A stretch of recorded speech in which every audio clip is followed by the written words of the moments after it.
ഇരട്ടി സംഗീത സമിതിയുടെ നേതൃത്വത്തിൽ ഓണാഘോഷത്തിന്റെ ഭാഗമായി ഓണപ്പൂത്താലം എന്ന പരിപാടി ഇരട്ടി ജബ്ബാർ കടവിൽ വെച്ച് നടന്നു. Iritty block panchayat president M V Sarala ഉദ്ഘാടനം ചെയ്തു. പ്രസിഡന്റ് ഡോക്ടർ ജി ശിവരാമകൃഷ്ണൻ അധ്യക്ഷത വഹിച്ചു. Secretary K M Krishnan master, cinema താരം വിപിൻ പ്രകാശ്, ഇരട്ടി ബ്ലോക്ക് പഞ്ചായത്ത് അംഗം കെ വേലായുധൻ, മുൻ നഗരസഭാ chairperson K Sreelatha, vice president K C Jose, Shaji Jose Kuttiyil, P P Prakashan തുടങ്ങിയവർ സംസാരിച്ചു. നമ്മുടെ കേരളീയരുടെ ഈ ഒരു കാര്യത്തിലുള്ള ഐക്യ അത് ലോകത്തിൻ്റെ നാനാഭാഗങ്ങളിലും നാം ദർശിച്ചുകൊണ്ടിരിക്കുന്ന ഒരു പ്രത്യേക സാഹചര്യത്തിലാണ് നാം കടന്നു പോകുന്നത്.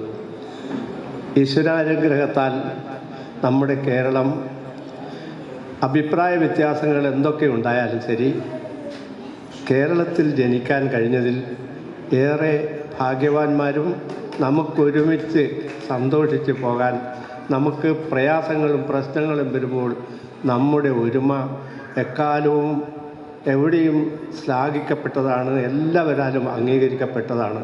ഇത്തരത്തിലുള്ള വേദികൾക്കൊക്കെ പങ്കെടുക്കുമ്പോൾ നമുക്കുണ്ടാകുന്ന ഒരു മാനസികമായ നമ്മുടെ അന്തരം, ആ ഒരു അവസ്ഥ ശരിക്കും മനസ്സിലാക്കിയ ഒരാളെന്നുള്ള എനിക്ക്, അനുഭവിച്ച ഒരാളെന്നുള്ള എനിക്ക് വിവിധ കലാപരിപാടികളും അരങ്ങേറി.